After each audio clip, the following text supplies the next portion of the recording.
नमस्कार. आज श्रावणातील एक अत्यंत महत्त्वाचा दिवस तो म्हणजे नारळी पौर्णिमा. हा दिवस फक्त नारळ अर्पणाचा सण नाही, तर तो ग्रहशक्ती जागृत करणारा, ऊर्जा संतुलित करणारा आणि भावनिक शुद्धतेचा दिवस आहे. पौर्णिमा म्हणजे चंद्राचा पूर्ण प्रकाश. श्रावण पौर्णिमा म्हणजे चंद्राचा अत्युच्च प्रभाव. या दिवशी मानसिक स्पष्टता, भावनिक समजूतदारपणा आणि आध्यात्मिक उन्नती शक्य होते. या दिवशी चंद्राच्या उपासनेमुळे मन स्थिर, शांत आणि सकारात्मक होते.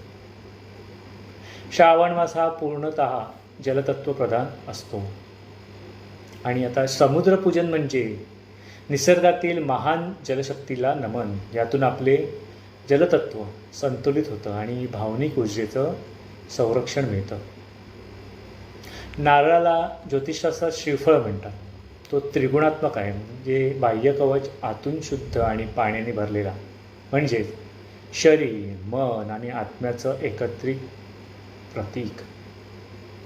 नारळाचा वापर ग्रहशांती, यज्ञ, दोष निवारण आणि नवग्रह पूजनात केला जातो. ब्राह्मण समाजात या दिवशी उपाकर्म म्हणजे जानवं बदलणं व ऋषीतर्पण केलं जातं. ज्योतिषशास्त्रानुसार पूर्वजांचे आणि ऋषींचे आशीर्वाद मिळाल्यावर पितृदोष, चंद्रदोष व गुरुदोष शांत होतात. पितृतर्पणामुळे मानसिक शांती मिळते. या दिवशी भाव आणि भक्तीने केलेली कृती फक्त पुण्यच नाही, तर ग्रहबळही वाढवते.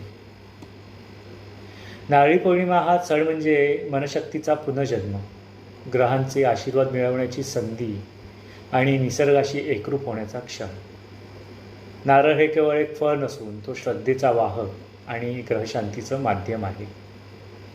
आपण फक्त नारळ व्हायला नाही, तर आपल्या भावना, आपल्या प्रार्थना आणि आपल्या ग्रहशक्तीही समर्पित केल्या.